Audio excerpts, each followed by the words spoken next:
அஸ்ஸலாமு அலைக்கும் வரஹ்மத்துல்லாஹி வபரகாத்துஹு. இந்த யுத்த காலத்தில் இந்த சாதாரண இயல்பு வாழ்க்கையை சீர்குலைச்சி அரசாங்கத்துக்கு நெருக்கடியை கொடுக்குற விஷயத்தில் பாரிய அளவில் எல்டிடி செயல்பட்டுக்கு. அந்த வகையில் நாளாந்தம் வடகிழக்கில் உள்ள டிரான்ஸ்ஃபார்மர்கள் உடைக்கப்பட்டுக்கு. அப்போ அந்த டிரான்ஸ்ஃபார்மர் இருந்த ஒவ்வொரு பகுதியும் இருட்டில் மூழ்கி கிடக்கும். நாங்கள்லாம் எத்தனையோ நாள் இருட்டில் கிடந்த நாங்கள் அப்படி. இதால் இந்த உரிமை கட்டு போராடின வடகிழக்கில் உள்ள தமிழ் மக்கள் அவங்களோட சேர்ந்த முஸ்லீம் மக்களும் பாதிக்கப்பட்டாங்களே தவிர இதால் சிங்கள பகுதியில் உள்ள மக்கள் பாதிக்கப்படலை. அவங்க இருட்டில் கிடக்கலை.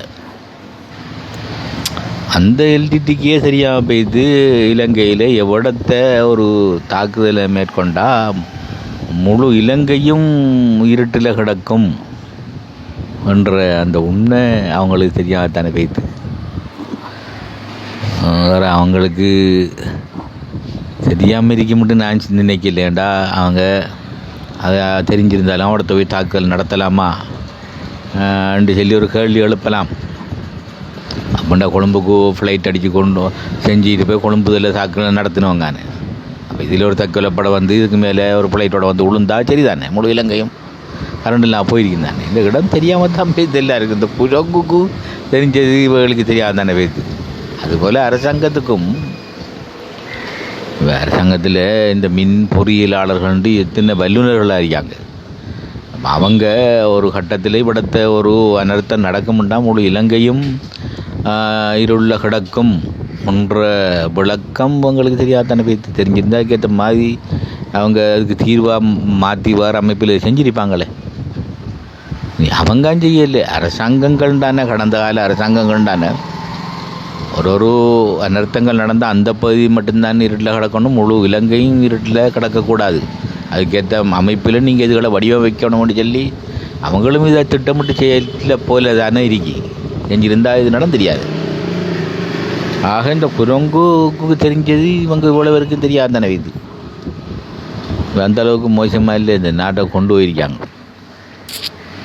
இதில் மட்டுமில்லை, எத்தனை விஷயங்கள் பாருங்கள். 4 மழை பெஞ்சால் கிட்டக்கிற மான் கதவெல்லாம் திறந்து அதை பற்றி என்ன மொபைலை காட்டுவாங்க. டிவியில எல்லாம் மான் கதவு 7 கதவு திறந்துக்கு 5 கதவு திறந்துக்கலாம் காட்டுவாங்க. மறாதுலேருந்து 2 மாதத்துக்கு மழை பெய்யல் அடிச்சுன்னா மரா மின்பட்டுன்னு சொல்லுவாங்க.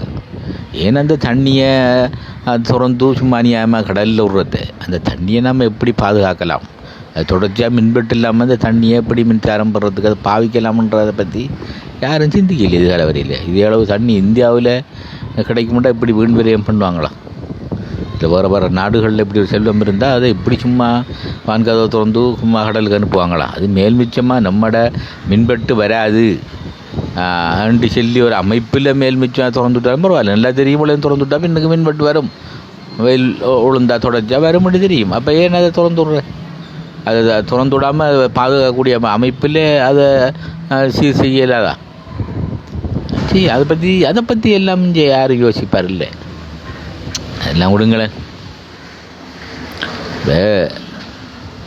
ஏற்கனவே துவங்கி நடந்து கிட்ட இருந்தது தான் இந்த சீனி தொழிற்சாலைகள்லாம். அதெல்லாம் மூடி காடு பிடிச்சி கிடக்கு. அதுகளை தொடர்ந்து அதுகளை செயல்படுத்தி இன்னும் அதை டெவலப் பண்ணி நவீன கருவிகளை போட்டு இன்னும் செஞ்சுட்டு போகாமல் அதை மூடி போட்டு முழுக்க அப்புறமாவெல்லாம் அங்கேருந்துல சீனி இறக்குறாங்க. காங்கேசந்துறை சீமெந்து தொழிற்சாலை யுத்தம் முடிஞ்ச எவ்வளோ காலம் சும்மா நடக்கு. எப்படிப்பட்ட சீமெந்து அது, அதோட நிற்கலும் எப்படிப்பட்ட சீமெந்துகள். இப்போ அந்த தொழிற்சாலையை இயக்குவோம், வாங்குவோம். அப்போ இந்த தொழிற்சாலையெல்லாம் இயக்குவோம். இந்த வாழைத்தேனை பேப்பர் ஃபேக்டரி தொழிற்சாலை அன்னைக்கன் அங்கே இருக்கிற புராதன இயந்திரங்கள் உலகத்திலோட இருக்க அன்னைக்கன் அதை பெரிய ஒரு காட்சி பொருளாக கொண்டு பெரிய மியூசியங்களில் வைக்கக்கூடிய அளவு உள்ள பழமை வாய்ந்த இயந்திரங்களாக அங்கே கிடக்கு. அப்போ அதெல்லாம் கலட்டி எறிஞ்சி புது விதமான இப்போ நவீன கருவிகள்லாம் கொண்டு பூட்டி அதை டெவலப் பண்ணி எத்தனை 1000 பேருக்கு இந்த நாட்டில் வேலை கொடுக்கலாம். அதில் வேலைண்டா வெளிநாட்டுக்கு தான் போகிறது. அதுதான் வேலைங்க. அதில் அடிப்படித்த புள்ளிகள் ஆர்ப்பாட்டம் கிடந்து ரோட்டு வழியாக கிடந்து காஞ்சி ஒரு உத்தியோகத்தை எடுக்கும். இதுதான் இந்த தொழில் வாய்ப்பு. இதில் பற்றி இவங்க சிந்திக்காங்களே இல்லையே. நல்லா தெரியும். இப்போ இலங்கைக்கு தேவையான சோளம் இலங்கையில் எல்லா இடத்தையும் கொண்டு வருது. சோளங்கொட்டையை கூட இவங்க இந்த நாட்டில் நம்ம உற்பத்தி செய்வோம், சும்மா அந்நிய செலவணியை வெளிநாட்டுக்கு நம்மளோட காய்ச்சல் அனுப்ப போடான்னு சொல்லி அதுக்குரிய எத்தனை விவசாய விஸ்தரிப்பு நிலையங்களும் எத்தனை விரிவாக்க உத்தியோகத்தில் இந்த நாட்டில் இருக்கு. இவங்களோட பணிகள் என்ன, இவங்களோட நோக்கம் என்ன, இந்த அலுவலகங்களோட நோக்கம் என்ன? அப்போ அப்படி இதை நாம் விரிவாக்கம் பண்ணி இந்த கோழி தின்னுக்கு கொடுக்குற அந்த வெளிநாட்டில் கொடுத்து எடுக்கிற அந்த சோளங்கோட்டைன்னு சொன்னாங்க நம்ம நாட்டில் உற்பத்தி செய்ய வேண்டி யோசிக்காங்களாம். கேவலம் உப்பை கூட நம்ம நாட்டில் தேவைக்குரிய அளவுக்கு என் வளர்ச்சி கடல் அருகி எப்போ இருக்கிற உப்பளங்கள் காணாட்டி இன்னும் கொஞ்சம் அதை விரிவுபடுத்தி அரசாங்கத்தால் அல்லாட்டி அதை தனியார்களை ஊக்குவிச்சு அதுக்குரிய ஏற்பாடுகளை செஞ்சு செய்யலாம் தானே. நமக்கு பாரிய தேவைகள் எல்லாத்துலேயும் மீன் வளர்ச்சி கடல் நாட்டுக்குள்ளேயே எத்தனையோ குளம் ஆறெல்லாம் ஓடுது. இன்னும் நம்ம மீனை வெளிநாட்டிலேருந்து இறக்குறோம், கருவாட்டை பாகிஸ்தான்லேருந்து இறக்குறோம். இப்போ எப்படி இன்னும் அப்படித்தானே சிந்திச்சிருக்காங்க. ஜெயிலில் இறக்குற இல்லை கமிஷன் எடுக்கிற இப்படித்தானே காலமெல்லாம் போயிட்டு. ஏன்னா அதை நம்ம நாட்டில் உற்பத்தியில் செஞ்சு இந்த காசெல்லாம் வெளியே போகாமல் நம்ம இந்த நாட்டுக்குள்ளே தக்க வைக்கலாம்ன்றதை பற்றி யாரும் சிந்திக்கல தானே. இப்போயும் இந்த அரசாங்கம் கோழிட தலையும் காலும் இதை சைனாக்கு ஏற்றப்புறம் புட்டி எத்தனை பாய் எழுதிருக்குது இல்லை, இனி கோழி இறைச்சி வாங்கிதுங்களா இந்த நாட்டில் சொல்லலாம் எழுதினாங்க. இதில் சுவமில்லா கேஸ் இதெல்லாம். இப்போ கோழி இறைச்சை வெளிநாட்டுக்கு இறைச்சை ஏற்றுறது இல்லை, காலும் தலையும் இது இப்போ உண்டு குப்பைகளோட கொட்டப்படுது. இல்லாட்டி அதிகமான கடையில் எடுத்துக்கொண்டு பண்டி வளர்க்குறாக்கள் அது சாப்பாட்டுக்கு போடுறாங்க. அப்போ அதை வெளிநாட்டுக்கு அனுப்பி காசு அனுப்புறதுக்கு ஒரு திட்டம் மட்டும் இந்த அரசாங்கம் உணர்ந்து முழுப்பெற வாயும் என்ன எழுதி கிடந்து பேசி நீ கத்தி நீ என்ன இனி கோழி இறைச்சுமா இது இல்லை அந்த நாட்டில் ரெண்டு சென்னைக்கு. இப்போ இவ முழுப்பெரும் எல்லாருக்கும் தொழில் கொடுக்கணும் ஏன்னா அரசாங்க வேலையை தானே எதிர்பார்க்காங்க. இது எவ்வளோ பெரிய ஒரு திட்டம் இது. இப்போ வெளிநாட்டுக்கு இதுகளை ஏற்றுறன்னு சொன்னால் நம்மளோட ஊரில் இருக்கிற சின்ன கோழி காலக்காரனை ஏற்ற போகிறான். அது பெரும் ஃபார்முகளை ஏற்றும். பெரும் ஃபார்முகளை ஏற்றும் போது ஃபார்மிலேருந்து நம்மளோட ஊர்களுக்கு வர கோழியில் வீதம் குறையும். அப்போ உள்ளூரில் நிறைய பேர் கோழி வளர்ப்பாங்க. அப்போ இத்தனை புது இடத்துல எத்தனை கோழி வளர்ப்பு ஆரம்பமாகும். சின்ன அளவில் வளர்க்குறாக்கலாம் பெரும் பண்ணையிடம் மாறும். எவ்வளோ பேருக்கு இங்கே தொழில் கிடைக்கும், எவ்வளோ வருவாய் கிடைக்கும். அப்படித்தான் ஒரு தொழிலை உருவாக்குறது. இங்கே தொழில் நினைக்கிறது உத்தியோகத்தை மட்டும்தான். இப்போ அரசாங்கம் அப்படி ஒன்று செய்ய போகும்போது ஒரு ஆதரவு இல்லை, எல்லாரும் எதிர்ப்பு தான். அதுதான் இந்த நாடு இப்படி போயிட்டு நல்லது முழங்குறதில்ல, கெட்டது முழங்குறதில்ல. அப்போ இது எப்படி சரி செய்கிற?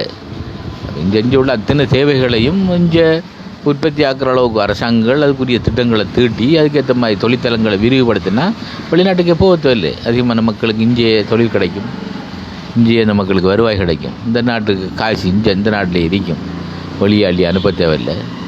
அது எவ்வளோ வாய்ப்புகள். அதுக்கெல்லாம் வளம் இல்லாத நாடுன்னா பரவாயில்ல, எல்லா வளமும் இருக்குஞ்சே. ஆனால் அந்த வளங்கள் பயன்படுத்தப்படுது இல்லை.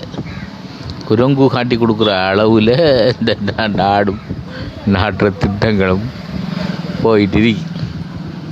அதுதான் உண்மை.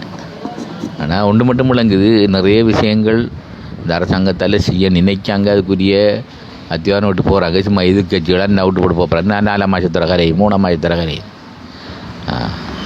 ஏன் பகலை இது. இந்த சவுதி போய்க்காரு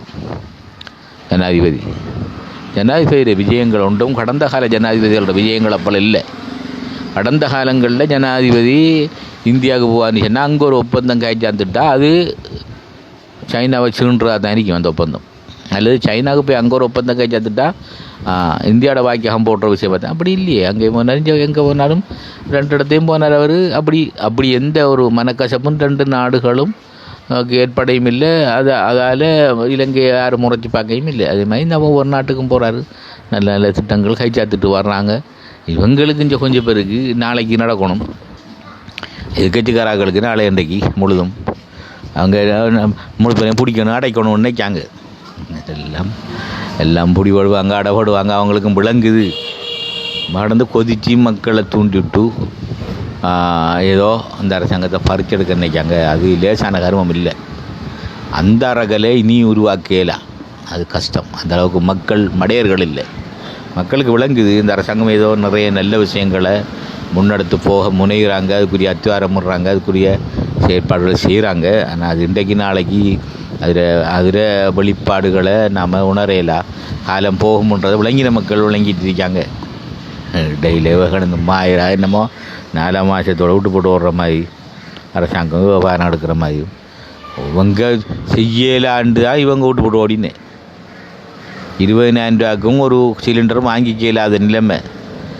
காசும் இல்லை, காசு இருந்து கொடுத்தாலும் வாங்கிக்க சாமானும் இல்லாதன்ற அளவில் விட்டு போட்டு ஓடினாக்கள் இப்போ எங்களோட குடும்பத்தில் ஒரு ஆள் இல்லாமல் அரசாங்கத்தை கொண்டு போயிடலான்னு சொல்லி நாமல் ராஜபக்ச பேசுகிற அளவுக்கு வந்துட்டு அந்த அளவுக்கு இந்த சுதந்திரம் வழங்கப்பட்டு ஜனாதிபதி அவர் அந்த அதிகாரம் பயன்படுத்தினா சரியான முறையில் ஜனாதிபதிக்கு ஒரு அதிகாரம் இருக்குதுவா, இவங்க எல்லாம் நீக்கிறாங்க சொல்கிறாங்க அந்த அதிகாரத்தை நீக்கணும் சொல்லி அந்த அதிகாரத்தை பாவிச்சா இவங்க யாரும் இப்படி பேசல தெரியுமா. அது அந்த விஷயத்திலையும் எவ்வளோ விட்டு கொடுப்பட நடந்து கொண்டிருக்காருன்றதான் என்னுடைய தாழ்மையான கருத்து.